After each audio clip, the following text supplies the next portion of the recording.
ଘଟଣାଟି ଘଟିଥିଲା ଚନ୍ଦକା ଯିବା ରାସ୍ତାରେ। ଦିନ ଦ୍ୱିପହରରେ ଝିପ୍ ଝିପ୍ ବର୍ଷା ହେଉଥିଲା। କିଏ କେଉଁଠି ମୁଣ୍ଡ ଗୁଞ୍ଜୁଥିଲେ।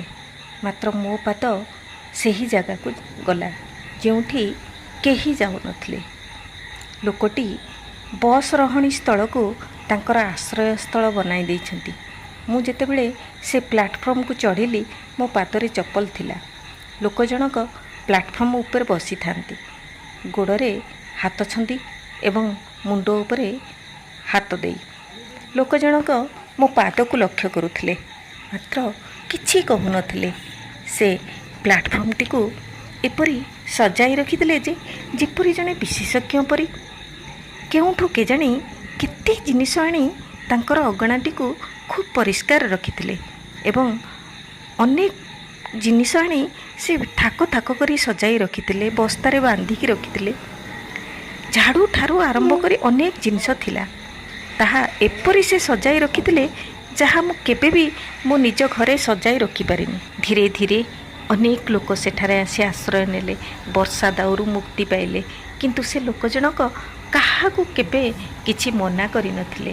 ଆମ ଭଳି ଅନେକ ଲୋକ ଅଛନ୍ତି, ଘରକୁ କିଏ ଅଜଣା ଲୋକ ପଶି ଆସିଲେ ଦୁଆର ମୁହଁରୁ ଘରକୁ ପୁରାନ୍ତିନି ଏବଂ ବସିବାକୁ ମଧ୍ୟ ଦିଅନ୍ତିନି।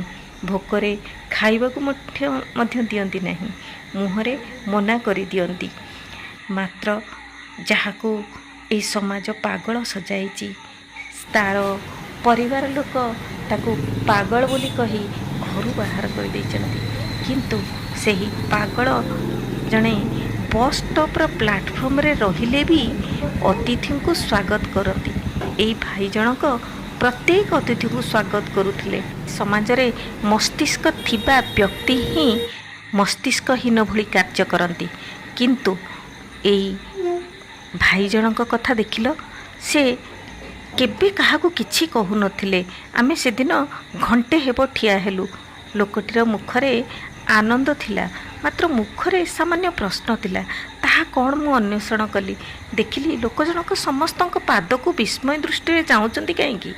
ମୁଁ ଦେଖିଲି ସେଇ ପ୍ଲାଟଫର୍ମ ଭିତରେ ସେ କେତେଗୁଡ଼ିଏ ଭଙ୍ଗା ଠାକୁରଙ୍କର ଫଟୋକୁ ସଜାଇ ଗୋଟେ ମନ୍ଦିରଟିଏ ତିଆରି କରିଛନ୍ତି ଏବଂ ସେଠାରେ ଧୂପ ମଧ୍ୟ ଦେଉଛନ୍ତି। ମନେ ହେଲା ସେ ଜଣେ ଅଧ୍ୟାତ୍ମବାଦୀ ଲୋକ। ବିସ୍ମୟର ଚିହ୍ନରୁ ମୁଁ ଅନୁଭବ କଲି ଲୋକ ଜଣକ କହୁଛନ୍ତି, ସମସ୍ତେ ଆଶ୍ରୟ ନିଅ, ମାତ୍ର ଏ ଘରେ ଠାକୁର ଅଛନ୍ତି, ଆପଣମାନେ ଚପଲ ଓହ୍ଲାଇ ଆସନ୍ତୁ। ମୋର ହୃଦୟକୁ ଧିକ୍କାର ଲାଗିଲା। ସେହି ପ୍ଲାଟଫର୍ମଟିକୁ ସୁନ୍ଦର ଭାବରେ ସଜାଇ ରଖି ଯେଉଁ ପରିଷ୍କାର ପରିଚ୍ଛନ୍ନ କରିଛନ୍ତି, ବ୍ୟକ୍ତି ଜଣଙ୍କର ଏଥିପାଇଁ ଦୁଃଖ ନାହିଁ ତ।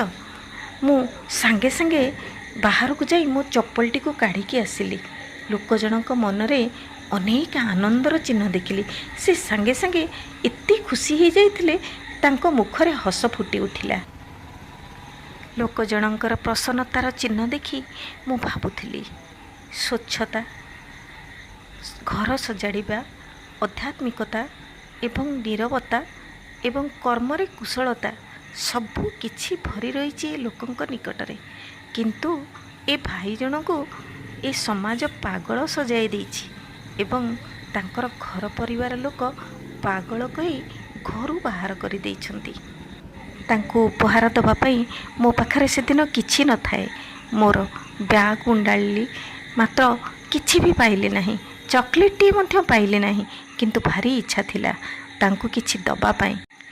ଏପରି ଦୁର୍ଭାଗ୍ୟ କାହାର ଜୀବନରେ ବି ଘଟିପାରେ।